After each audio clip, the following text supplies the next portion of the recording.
Hi guys, welcome back with me again in this channel. On today's tutorial, I'm going to show you how you can change view only into edit in the Google Sheets. So here, if you only have access to a file as a viewer, it will shown as view only mode. And the thing that you can do, the first method that you can do to change it into edit is just ask the access to the owner of the file. So you can just click on this view only. You can see it requires edit access. Here you can just send a message to the owner and then just tap on send to make a request access to the owner. But then there's a quickest way that you can do. Here I'm going to show you. You can just click on a file and tap on make a copy.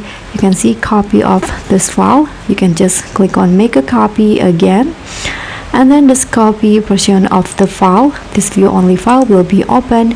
And now you can see there's no view only, and you can edit the file. Now you can edit the view only file before. So that's all for me. Thank you so much for watching. Don't forget to like, comment and subscribe. Also click on the thanks.